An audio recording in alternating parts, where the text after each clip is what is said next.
Olá, o ano era 1914, a data e o mês 26 de maio. Esse foi o dia em que nascia aquela que mais tarde se tornaria uma das mais importantes, influentes e notórias ativistas humanitárias do século XX, Maria Rita de Souza Brito Lopes Pontes. Ficou conhecida como Irmã Dulce, depois Beata Dulce dos Pobres, em seguida Bem-aventurada Dulce dos Pobres e hoje Santa Dulce. Mas o título maior e mais venerado pelos católicos e principalmente baianos é o de Anjo Bom da Bahia.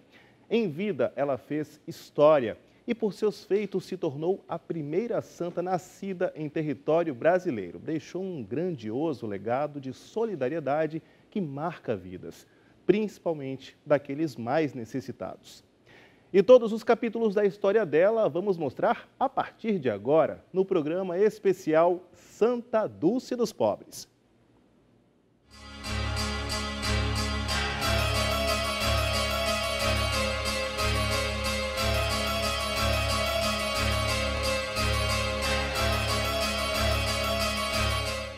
A história de Irmã Dulce será contada em cada canto do mundo. Mas foi aqui que tudo começou, em 26 de maio de 1914, quando nascia nesta rua São José de Baixo, a menina Maria Rita de Souza Brito Lopes Pontes. Filha do dentista Augusto Lopes Pontes e de Dulce Maria de Souza Brito Lopes Pontes, a família de Irmã Dulce era muito católica e preocupada com o próximo. O que eles não imaginavam é que esse cuidado iria refletir na menina de maneira tão intensa. Tive a felicidade de nascer numa família muito católica. Irmã Dulce perdeu a mãe muito cedo, aos 7 anos, e foi criada junto com os dois irmãos, Augusto e Dulce, pelo pai. A vocação religiosa da bem-aventurada começou também nesta fase de vida, aos 13 anos, quando sua tia resolveu levá-la para conhecer uma realidade diferente da que ela vivia na época, no bairro de Brotas. O impacto gerado ao ver aqueles necessitados foi tão grande que a menina começa a desenvolver um desejo imensurável de ajudar o próximo. E transforma a frente da sua casa, essa aqui que nós estamos agora na Rua da Independência, em um tipo de centro de atendimento. A casa ficou conhecida como a Portaria de São Francisco por causa do número de carentes que aqui se aglomeravam. Aos 15 anos, Irmã Dulce já tinha escrito 2 cartas para o convento do Desterro pedindo para ser freira, mas foi rejeitada nas 2 por ser considerada muito nova. E ao descobrir isso, o pai fez um trato com ela. Ao se formar professora, permito que você se torne freira. E foi o que aconteceu. Em 1933, ela se forma e entra para a Congregação das Irmãs Missionárias da Imaculada Conceição, em São Cristóvão, Sergipe. Neste mesmo ano, ela recebe o hábito e passa a se chamar Irmã Dulce, em homenagem à mãe. Inicia a missão como freira, dando aula, mas logo vai ao trabalho com os pobres e sai pelas ruas de Salvador, recolhendo dentro de sua Kombi mantimentos e produtos de higiene pessoal para cuidar dos necessitados. Outro canto que faz parte da história de Irmã Dulce, a casa número 36, localizada na Ribeira. Essas paredes abrigaram a santa e os primeiros enfermos cuidados por ela. Hoje, quem vive aqui é um primo segundo, que lembra com nostalgia das histórias que o pai contava para ele. O sonho dela era que ele fosse padre, meu pai fosse padre. E ele não queria, né? Ele não queria entrar no mosteiro para ser padre.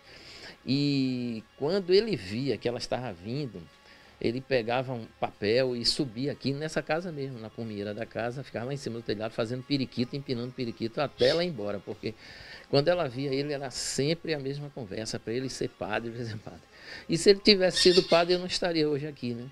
Ainda intacto, um objeto deixado por Irmã Dulce para o tio, dono da casa, como forma de gratidão. Um objeto que pertenceu a ela, ela usou muito, entendeu? Ela se baseava nesse relógio para dar o medicamento aos doentes que ela trazia para tratar. Então tem aquela história, né? Tem aquela coisa assim, a energia, tem uma energia assim, uma energia muito grande nele.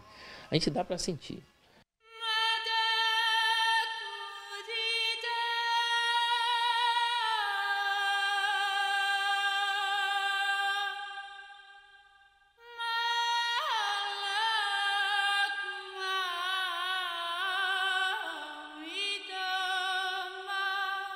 Irmã Dulce teve durante sua trajetória pessoas que marcaram e se fizeram indiretamente eternas junto com ela. É o caso da Lia. Poucos a conhecem, mas esta senhora foi a responsável por ajudar a irmã Dulce a iniciar a OSID. Ela doou o primeiro tijolo que ajudou a erguer as paredes do complexo mais conhecido do mundo. Eu pensei em fazer essa procissão que os meninos iam gostar, você sabe que o menino gosta de folia, e ia ficar uma coisa bonita, chamaria a atenção do público e o público ia doar a ela, quer dizer, ia ter algum efeito. Então, foi dito e feito, a procissão foi um sucesso. Eu nunca em minha vida eu achei que aquilo que eu fazia com a irmã Dulce era pesado. Eu achava aquilo uma maravilha trabalhar com a irmã Dulce, eu me sentia bem trabalhar com ela. A história de irmã Dulce já está eternizada no coração de quem a conheceu pessoalmente e foi registrada por um admirador que não a viu em vida, mas ficou encantado pela devoção de seus fiéis, ao ir cobrir a missa de beatificação de irmã Dulce em maio de 2011.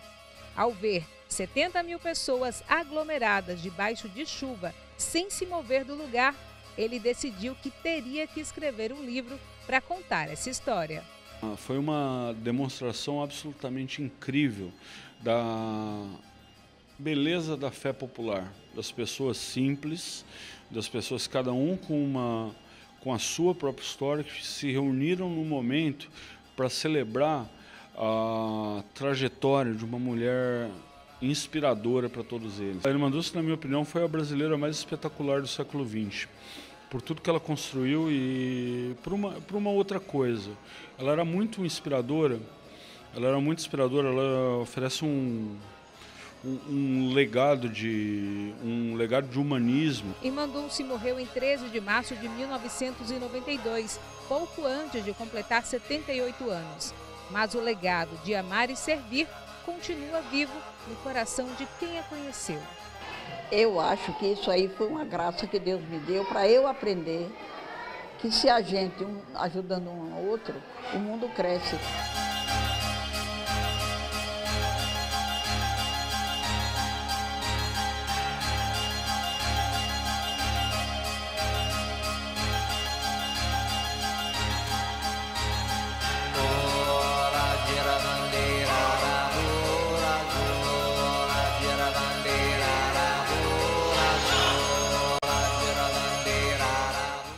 Que história linda, inspiradora, que inclusive explica por que a irmã Dulce já era considerada santa antes mesmo de ser canonizada. Bem, agora a gente fala sobre a devoção dos fiéis no Anjo Bom da Bahia. Essa se dá mesmo antes da bem-aventurada ser canonizada.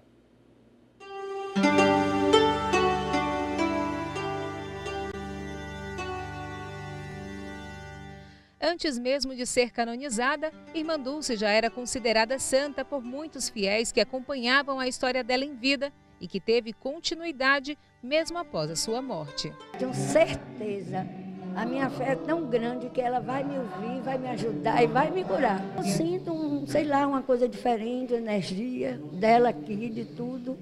Isso me emociona. A Capela de Santo Antônio, que fica dentro do Memorial Irmã Dulce, recebe todos os dias fiéis durante as missas que acontecem pontualmente às 8h30 da manhã e às 4 da tarde.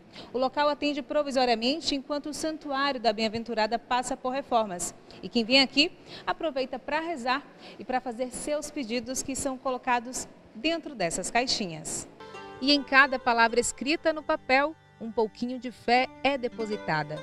Cada um com o seu problema, cada um com o seu desejo de agradecimento, mas todos com uma única certeza, de que a graça será alcançada com a intercessão da bem-aventurada Dulce dos Pobres. A mãe dos pobres, entendeu? Aquela pessoa que realmente ela fez a vontade de Deus aqui na terra. Já tive situações difíceis, de doença, já tive um câncer, e sempre ela teve junto de mim e eu senti a presença dela. A sergipana Glória Isabel foi agradecer o sucesso de uma cirurgia que fez para a retirada de um câncer e teve a fé renovada ao descobrir a doença. Eu me lembro que uma vez eu estava atendendo um paciente e ele falava muito de irmã Dulce e eu me emocionava, porque assim, ele não sabia do meu problema e ele estava praticamente, era a minha experiência que eu estava vivendo junto com ele. A fé é uma das coisas que mais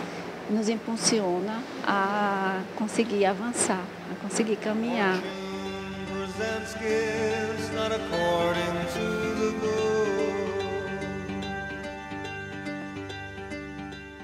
Reitor do santuário, o Frei fica com a missão de manter vivo o legado de Irmã Dulce, seja por meio das missas realizadas por ele ou do atendimento àqueles que vão em busca de acolhimento espiritual. Eu sempre digo que no altar do coração do povo baiano, do povo soteropolitano, Irmã Dulce já havia sido canonizada, já havia sido reconhecida como santa, né? Então a igreja está anunciando, proclamando aquilo que o povo em seu coração já vive, já tem essa certeza. Outro cantinho especial é este aqui, a Capela das Relíquias, onde ficam guardados os restos mortais de Irmã Dulce, que para muitos abre a possibilidade de relembrar as feições amáveis que ela carregava no rosto. Uma forma de reforçar que, igual a este simulacro, ela permanece entre nós. Devoção, amor, demonstração de carinho e fé. Sentimentos que também são plantados e passados de geração para geração. Minha mãe é muito devota. Onde a gente vai, ela pede que Irmã Dulce nos acompanhe comigo, com meu irmão, com a minha sobrinha. O cuidado que ela teve com as pessoas carentes especialmente. Essa força que ela tem. Ela é uma mulher tão pequena e ela é tão forte. Então, a gente quer isso pra gente. É esse o grande ensinamento dela pra gente aqui. Faça poucas coisas, mas o pouco que você fizer, faça com amor. Ela, para mim, é tudo na minha vida. Segurança, a fé, a confiança que eu tenho nela.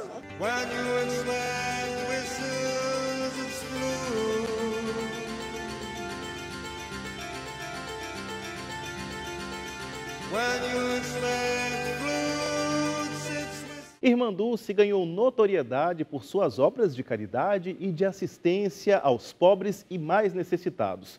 Obras essas que ela praticava desde muito cedo. Hoje, um grande complexo de saúde ainda existe e acolhe milhares de pacientes. São as obras sociais Irmã Dulce que completam 60 anos de serviços nas áreas de saúde e educação para os mais pobres. Agora eu convido você a conhecer a maior instituição filantrópica do país, que se iniciou em um galinheiro.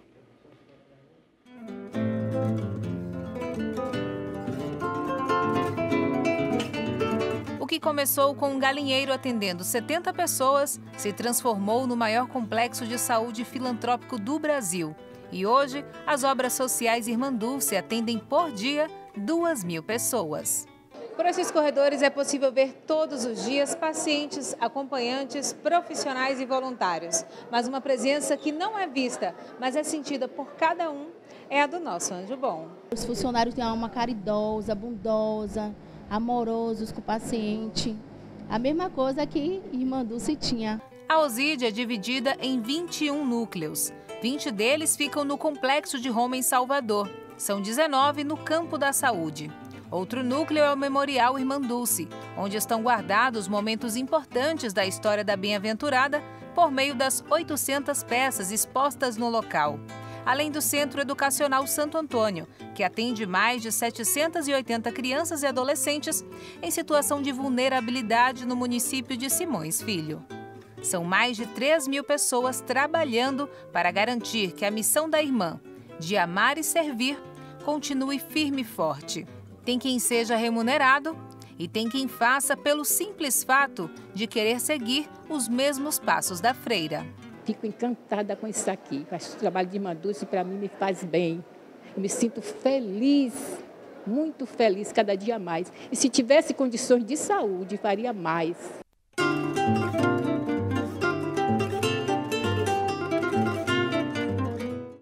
Por aqui são produzidas mais de 7.000 refeições diariamente. Tudo preparado com todo cuidado para atender a dieta de quem precisa de uma alimentação restrita. Essa dieta tem que ser balanceada do ponto de vista para recuperar a saúde do paciente. Esta é a lavanderia. Por estas máquinas passam todos os dias quase 7 toneladas de roupa. E todo esse trabalho acontece com a força-tarefa de 62 pessoas. Criamos essa roupa, depois lavamos, centrifugamos, secamos e distribuímos. Dentro da Osídia tem hora para tudo. Para comer, para se medicar, mas também tem um momento de se divertir. E por falar em diversão, olha esta ala.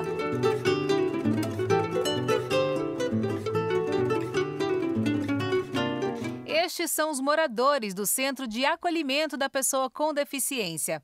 A maioria foi abandonada ainda na infância por seus familiares. Aqui eu não estou trabalhando, colocando rótulos, encaixotando, fechando, empacotando. Eu estou trabalhando com seres humanos e para isso eu tenho que dar o melhor de mim para que esse trabalho flua e que consiga melhorar a vida dessas pessoas.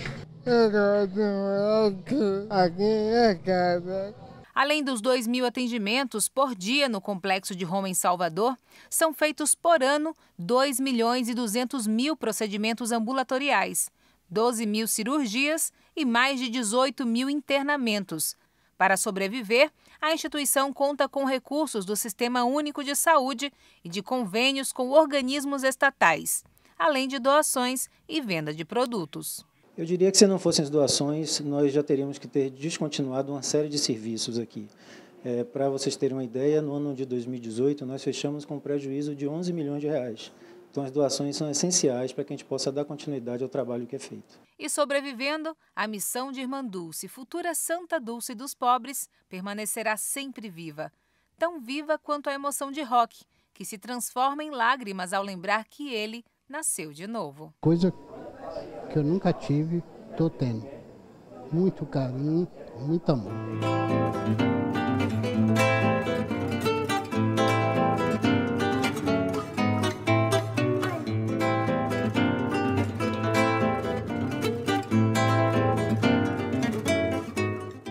Além da vida dedicada à religião e a servir aos que mais precisam, Irmã Dulce tinha uma outra paixão, o Esporte Clube Ipiranga.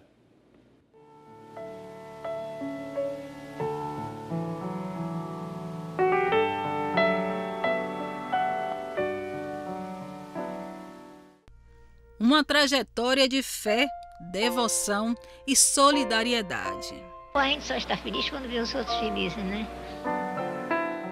Essa era a definição de felicidade para Irmã Dulce, o anjo bom da Bahia. Tá aí um dos motivos para mais de meio século de vida dedicado ao cuidado e acolhimento dos pobres e doentes. Um legado que impressiona. Tudo começou no fim da década de 40, depois de conseguir abrigar 70 enfermos. Atualmente é um dos maiores complexos de saúde 100% SUS do país, o maior hospital da Bahia. As obras sociais de Irmã Dulce acolhem 787 crianças e adolescentes em situação de vulnerabilidade social e conta com centros de acolhimento e tratamento de pessoa com deficiência e alcoolistas. Esse é o resultado da grandeza e força de uma mulher de voz doce, de pouco mais de 1,5 m, com um coração gigante, mas que nem todos sabem que batia forte também por amor ao futebol. Irmã Dulce, desde sempre, foi uma pessoa profundamente ligada ao futebol. E o pai dela era torcedor fanático do Ipiranga. O Dr. Augusto era piranguense doente. Não esqueçamos que o Ipiranga era o dito como mais querido, era o grande time da Bahia. E foi o time que primeiro abriu para os jogadores negros na Bahia. Curiosamente, ela vai ao encontro mais popular e ela torna-se fã de quem? De Popó, Apolinário Santana, famoso Apolinário Santana, que era o grande jogador da década de 20, década de 30. A relação de Irmã Dulce com o futebol era tão forte que foi imortalizada através dessa revista em quadrinhos aqui. Apaixonada por futebol, o programa favorito era ir ao estádio para ver o Ipiranga jogar. Eu ia todo domingo para a graça, para o futebol. O meu pai faltava assim com o dedo em falar, rouca de gritar. Meu preferido era Popó, era um escuro com as pernas assim. Se ele fosse vivo hoje, acho que ele era Pelé, era danado na bola. Eu era fã do Ipiranga.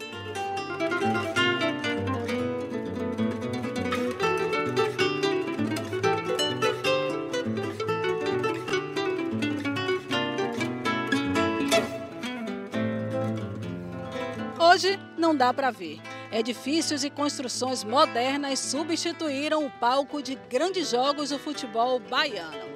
Era nessa região aqui que funcionava o Campo da Graça, local em que Irmã Dulce vinha assistir aos jogos acompanhada do seu pai. Naquela época, não era apenas o Bahia e o Vitória que brilhavam. Nós tínhamos um campeonato baiano com Fluminense de Feira, com o Ideal de Santo Amaro, nós tínhamos o Estrela de Março, o São Cristóvão, o Botafogo, o Galícia, o Leônico, campeão de 66, Bahia e Vitória. E o Ipiranga, o mais querido. Esse time, o mais querido, com Israel, com Pequeno, com Ouri, com a safra de craques inesquecíveis. Onde quer que ela esteja, entendeu? E se ela estiver assistindo essa nossa entrevista, ela está cantando de lá. Meu amarelo e preto, meu time do peito, meu velho Ipiranga. O povo foi quem te criou, consagrou o time do nosso amor. Centro de Treinamento do Ipiranga, também conhecido como Vila Canária. Fundado em 1906, o time tinha uma torcedora ilustre, Irmã Dulce dos Pobres. A santa, que gritava gols, não torcia para esse time por acaso. Quem sabe bem o motivo é Dr. José Gonçalves, 81 anos, médico das obras assistenciais Irmã Dulce, torcedor fanático do Ipiranga e ex-presidente do clube. Ela sempre dizia que o Ipiranga era a vida dela, porque o pobre estava com o Ipiranga, entendeu?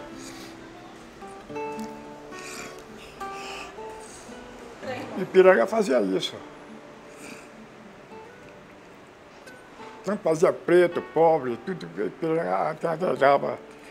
E nós fomos feitos disso, entendeu? Ipiranga é isso aí.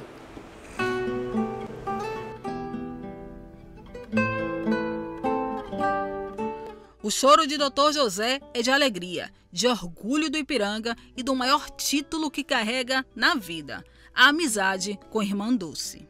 Quando eu ia lá, ela tinha que falar do Ipiranga primeiro, depois a gente conversava sobre outras coisas. Né? Primeira coisa que ela conversava, como é que foi o Ipiranga, como é que dava, quer saber se ganhou, se perdeu, entendeu? Ela quer saber de notícia do Ipiranga primeiro. Isso aí era fundamental. Na história do Ipiranga, Irmã Dulce vai além da torcedora símbolo. Ela é a padroeira do clube. É a inspiração para Valdemar Filho, à frente da atual gestão do Aurinegro. O mais querido, 10 vezes campeão estadual, hoje está afundado numa crise. Mas Valdemar luta por dias melhores.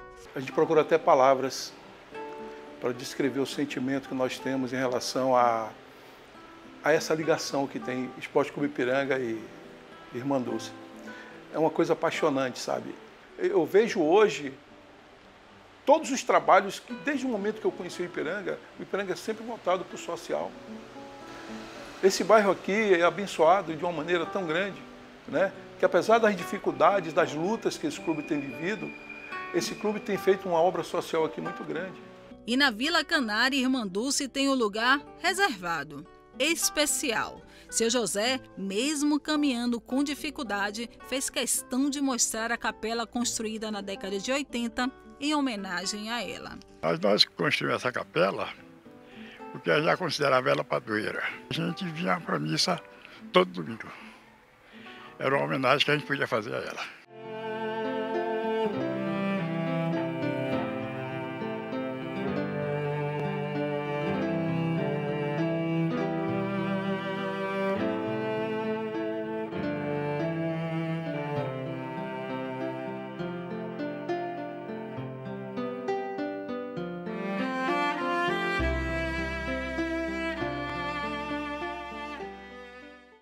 Irmã Dulce era mesmo surpreendente. Além de ser apaixonada por futebol, pelo esporte, ela também era apaixonada por música, como boa baiana. Ela, inclusive, tocava acordeon, sanfona.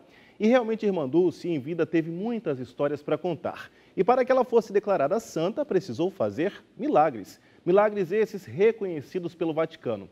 Por isso, a gente mostra agora a história da mulher que foi agraciada com um dos feitos religiosos da Bem-aventurada.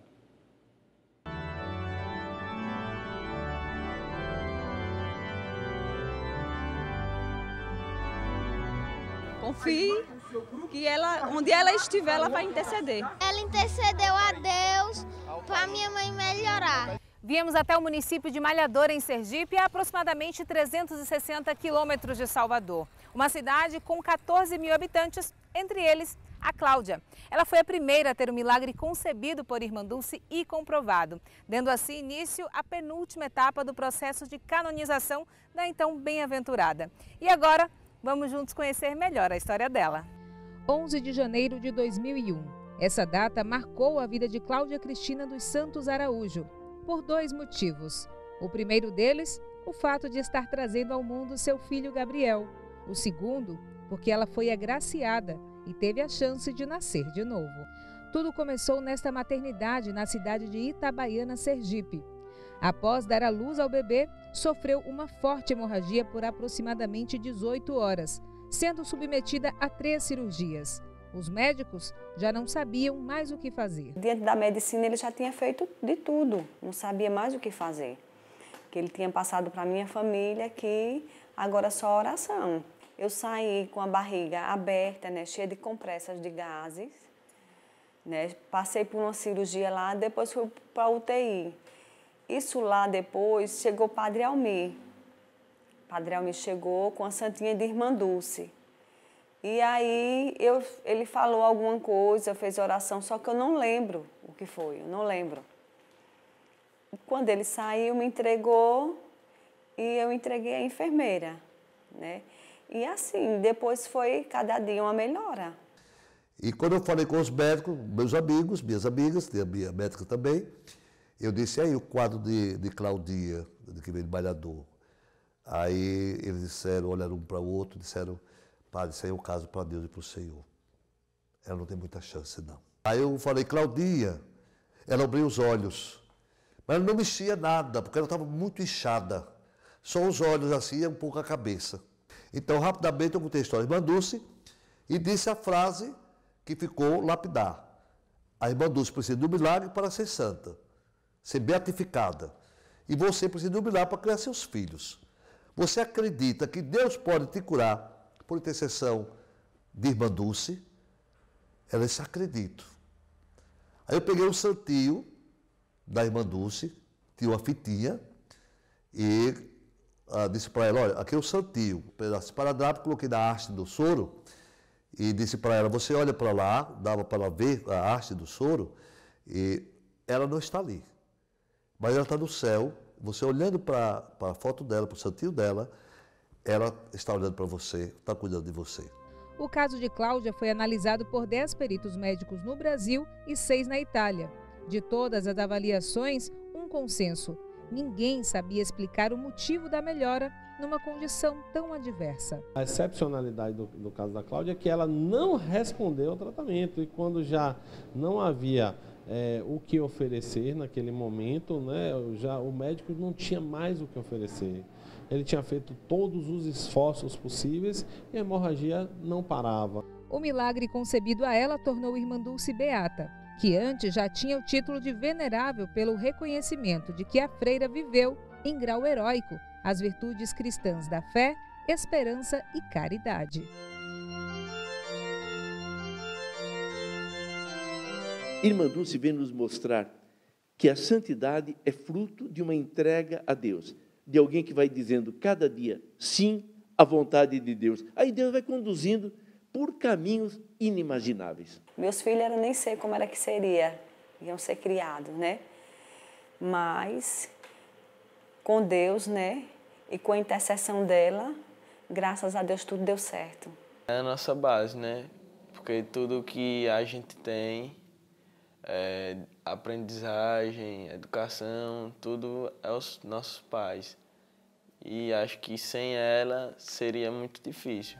Hoje, Irmandulce está presente não só na memória de Cláudia e dos filhos, mas dentro da casa deles, no local onde eles podem tocar a imagem e remeter a Santa Dulce dos Pobres.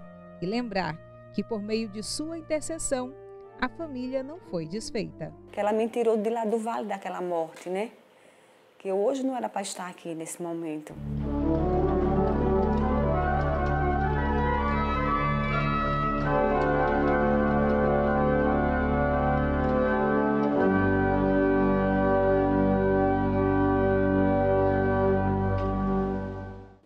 Este é só um dos milagres. O outro, que devolveu a visão a um homem, a gente mostra daqui a pouco. Em Salvador, o aumento do fluxo de pessoas no Santuário do Anjo Bom da Bahia, no bairro de Roma, confirma o grande potencial do turismo religioso aqui na capital baiana. Agora, o Anjo Bom da Bahia poderá ser venerada em todo o mundo como Santa Dulce dos Pobres. Já tive muita graça alcançada por dela, muita graça. Já fiquei boa de barriga, de tudo, já fiquei boa. Graças a Deus, irmã. Depois do anúncio do segundo milagre, em julho, que levou à canonização da freira baiana, o movimento no santuário, localizado no Largo de Roma, mais que triplicou. Com o aumento no fluxo de visitantes, Irmã Dulce vai colaborar ainda mais com o turismo religioso na capital baiana. A gente está com esse incremento nas pessoas, no transporte, no pessoal, no próprio turismo. Quem vem aqui para as obras sociais de Irmã Dulce vão para o Bonfim também, quem vem para aqui vai para a Conceição da Praia. É um aumento, um grande aumento para a nossa cultura, para a nossa religião, e isso é muito importante para a gente. O turismo religioso movimenta mais de 15 bilhões de reais por ano no Brasil, segundo o Ministério do Turismo. E quando o assunto é religiosidade, Salvador é um dos destinos mais visitados. As atrações turísticas são diversas. Só de templos católicos são quase 400. Há também inúmeros terreiros. E até meados do ano que vem, a Avenida Dendezeiros vai se transformar em uma parte do Caminho da Fé. Pouco mais de 1 quilômetro que começa nos santuários de Irmã Dulce até a Basílica do Senhor do Bonfim. Na minha opinião, a Bahia, dentro de 10 anos, será um dos destinos mais procurados no Brasil no turismo religioso. Enquanto as obras do Caminho da Fé estão apenas no início, Santa Dulce dos Pobres recebe com a mão estendida quem passa por ela. Representa amor, carinho, representa tudo de bom. Tudo de bom ela representa. Ela é uma coisa que está emocionando a gente, né? Os brasileiros baianos, né?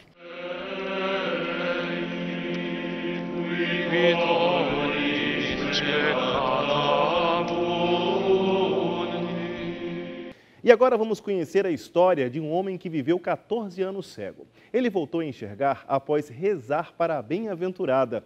O milagre, segundo atribuído à beata, foi reconhecido pelo Vaticano e, por causa do feito, ela foi proclamada santa.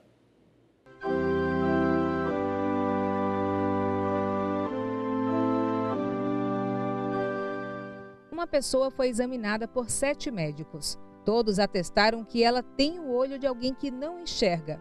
Mas isso não é realidade. Como explicar? Seria um milagre? Tudo começou quando o rapaz, que é natural de Salvador, teve uma crise de conjuntivite.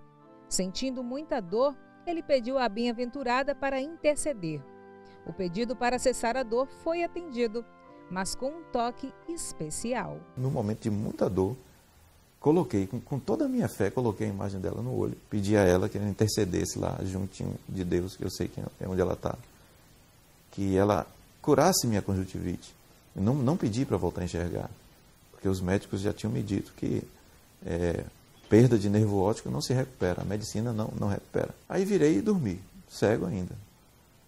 Quando foi mais ou menos umas 8 e pouca da manhã, minha esposa me acordou que ela ia fazer uns pagamentos na rua e me deu uma bateria de gelo para eu colocar nos olhos, porque estava muito inchado, né? Eu colocava a bateria de gelo, aí derretia, aí eu sempre estava fazendo isso, né? Para enxugar o rosto, né? Enxugar o olho, eu sempre estava pegando papel toalha.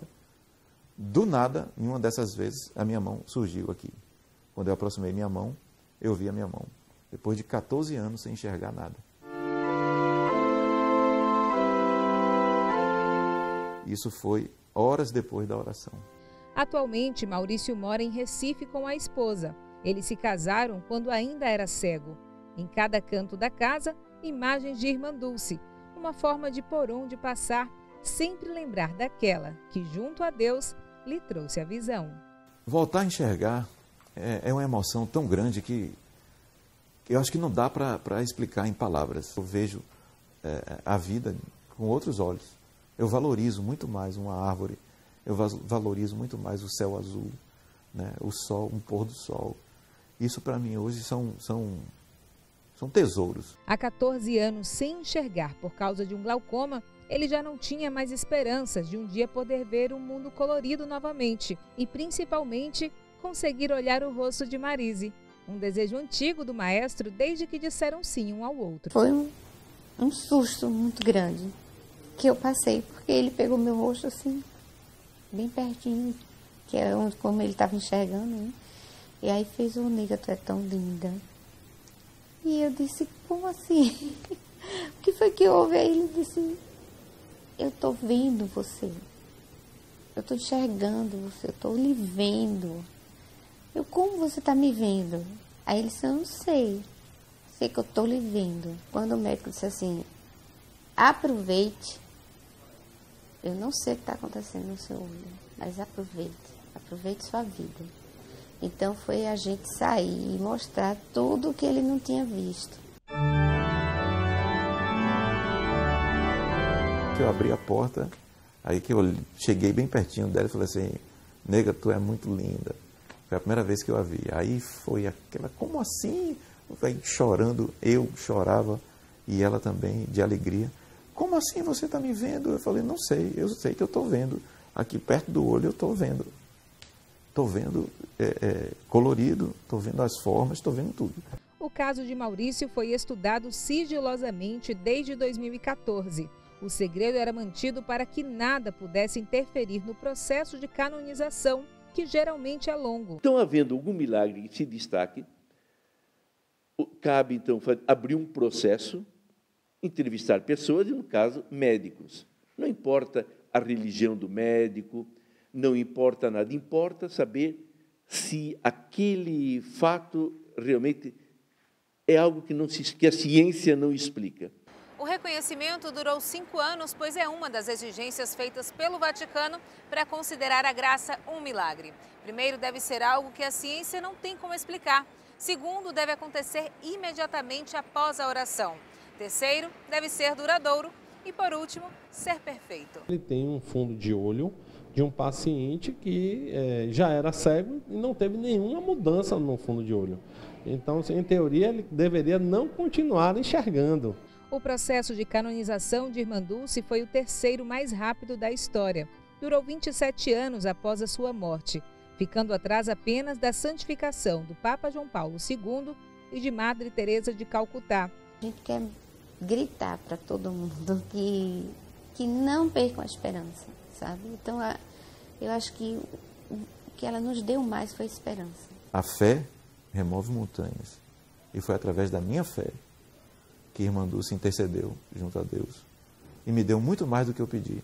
Eu pedi que curasse minha conjuntivite.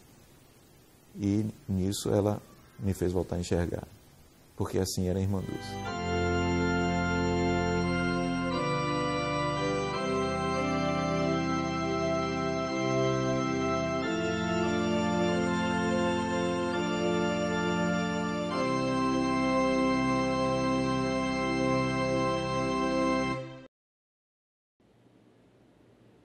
Imagine 14 anos sem enxergar e um milagre de Irmã Dulce devolveu a visão a este homem. Fiéis participaram da missa de criação da paróquia Santa Dulce dos Pobres, a primeira igreja no mundo dedicada ao Anjo Bom da Bahia, no bairro do Saboeiro, aqui em Salvador. O momento tão esperado por todos os católicos finalmente aconteceu. Irmã Dulce foi declarada santa pelo Papa Francisco no Vaticano. E a partir de agora, o Anjo Bom da Bahia poderá ser exaltado nos altares do mundo todo como Santa Dulce dos Pobres. Em Roma, 15 mil brasileiros acompanharam a missa. Enquanto a canonização acontecia no Vaticano, em Roma, aqui em Salvador, fiéis se reuniram em várias igrejas para acompanhar a declaração do Papa Francisco. Esta aqui, por exemplo, ficou lotada e com um diferencial. É a primeira paróquia dedicada a Santa Dulce dos Pobres após a canonização. Fiéis de todos os cantos de Salvador foram rezar e saudar a nova santa. Difícil foi encontrar espaço para se sentar. Muito mais ela tem feito por mim, né, em tantas outras situações na minha vida que verdadeiramente eu recorri a ela e acabei alcançando. Uma pessoa caridosa, uma mãe para todos nós. Estava sempre de braços abertos a acolher qualquer pessoa que precisava dela. No altar, uma relíquia de Irmã Dulce, com um fragmento do osso da freira.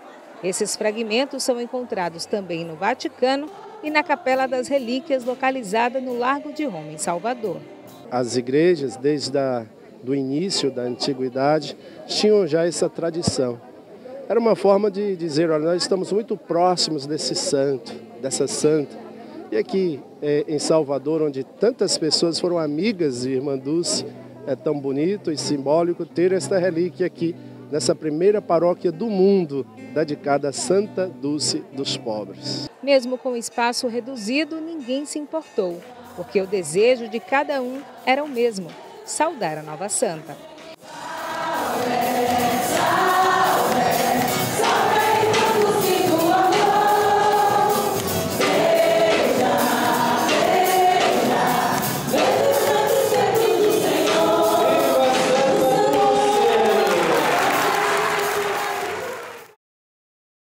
O programa especial Santa Dulce dos Pobres vai ficando por aqui. A gente encerra mostrando o clipe em homenagem à Irmã Dulce, produzido pela TVE, em parceria com os músicos Alexandre Leão, Roberto Mendes, o historiador Jaime Sodré, o grupo As Ganhadeiras de Itapuã e o repentista Buli Buli. Dois faróis, Jesus lhe pague, Irmã Dulce, Santa Irmã de todos nós. Bem-vinda, bem-vinda, bem-vinda, venerável Mãe dos Pobres, a bondade cristalina, divina, divina, divina, carregada de esperança e do amor que ilumina. Na vida não haverá sofrimento, és o remédio pra nossa dor. És o reflexo da mão de Deus, nosso Senhor. Anjo bom da Bahia, vem nos ajudar. Dai-nos a paz, a doçura da flor.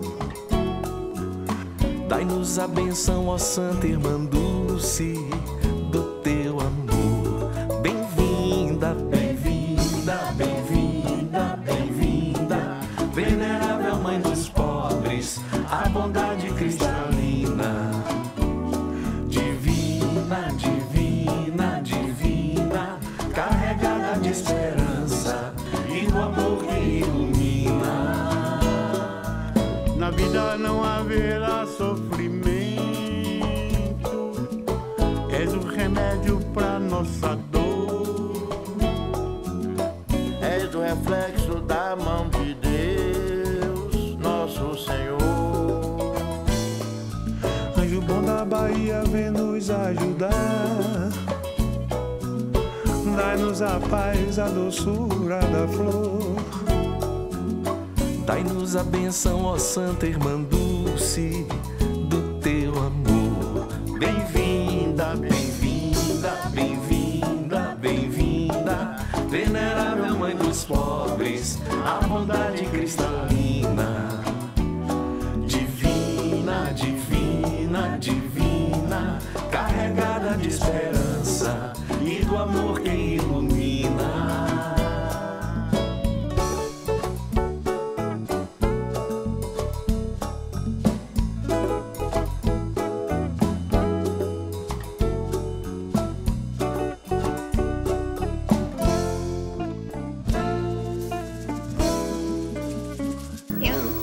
Tive a felicidade de nascer numa família muito católica.